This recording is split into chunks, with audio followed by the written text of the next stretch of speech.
Gaza एक बार फिर दुनिया की राजनीति का सबसे संवेदनशील केंद्र बना हुआ है और इस बार मंच तैयार कर रहे हैं अमेरिका के राष्ट्रपति डोनाल्ड ट्रंप। ट्रंप ने दुनिया के करीब 60 देशों को एक प्रस्ताव भेजा है। नाम है बोर्ड ऑफ पीस। दावा है गाजा में स्थायी शांति की कोशिश। लेकिन सवाल ये उठ रहा है कि क्या ये सच में शांति का मंच है या फिर एक नई जियोपॉलिटिकल शतरंज। इस बोर्ड में शामिल होने का निमंत्रण भारत को भी मिला है, लेकिन भारत ने अभी तक हाँ भी नहीं कहा है और ना भी नहीं कहा है। क्यों भारत इस फैसले को लेकर इतना सतर्क है? क्यों दिल्ली में इस प्रस्ताव को लेकर गहन मंथन चल रहा है? और क्यों गाजा के नाम पर शुरू हुई ये पहल कश्मीर तक पहुंचने की आशंका पैदा कर रही है? आज की इस रिपोर्ट में आपको दिखाएंगे बोर्ड ऑफ पीस के पीछे की पूरी राजनीति। मीडिया रिपोर्ट्स के मुताबिक भारत सरकार के भीतर इस प्रस्ताव के राजनीतिक, कूटनीतिक और रणनीतिक पहलुओं पर गंभीर चर्चा चल रही है। भारतीय अधिकारियों ने साफ माना है कि निमंत्रण मिला है, लेकिन उसमें शामिल होना अभी तक तय नहीं है। दरअसल भारत की विदेश नीति की बुनियाद है रणनीतिक स्वायत्तता और संतुलन, और इसी कसौटी पर ट्रंप के बोर्ड ऑफ पीस को परखा जा रहा है।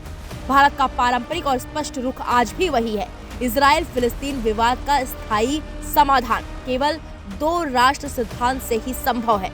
भारत शांति के हर ईमानदार प्रयास का समर्थन करता है, लेकिन किसी ऐसे मंच का हिस्सा बनने से पहले उसके दूरगामी प्रभावों को नजरअंदाज नहीं किया जा सकता।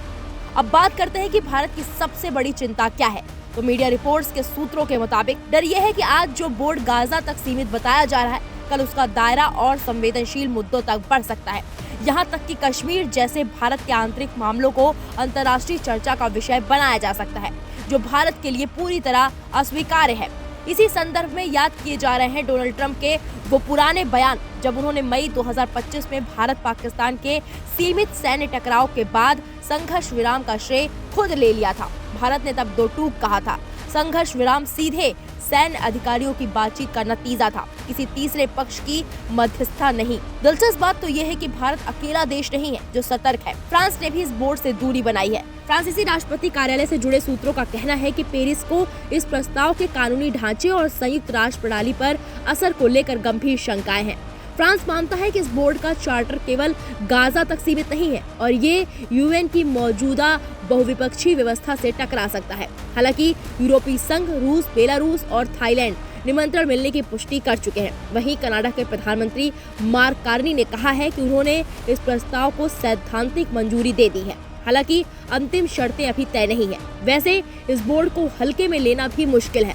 व्हाइट हाउस ने इसके खिलाफ एक शक्तिशाली कार्यकारी समिति की घोषणा कर दी है, जिसमें शामिल हैं अमेरिकी विदेश मंत्री मार्को रूबियो, ब्रिटेन के पूर्व प्रधानमंत्री टोनी ब्लेयर, मध्य पूर्व के अमेरिकी दूत स्टीव विटकॉफ, ट्रंप के दामाद जेरेड कुशनर और विश्व बैंक के अध्यक्ष अजय बांगा। यानी राजनीति, कूटनीति और फाइनेंस तीनों का ताकतवर कॉम्बिनेशन। बताया जा रहा है कि ये बोर्ड इजराइल हमास युद्ध विराम के दूसरे चरण से जुड़ा हुआ है। अब सवाल बड़ा है, क्या बोर्ड ऑफ पीस वाकई शांति की नई उम्मीद है या फिर अमेरिकी नेतृत्व में दुनिया को एक नए राजनीतिक ढांचे में ढालने की कोशिश की जा रही है? भारत के लिए फैसला लेना आसान नहीं है। शांति जरूरी है, लेकिन संप्रभुता से समझौता नहीं। दिल्ली का रुख साफ है, निमंत्रण मिला है, लेकिन फैसला सोच समझ कर ही होगा। गाजा की आग में कहीं कोई और मुद्दा ना झुलस जाए, भारत यही सुनिश्चित करना चाहता है। फिलहाल इस पूरे मामले पर आपकी क्या राय है, हमें कमेंट बॉक्स में जाकर जरूर बताइएगा।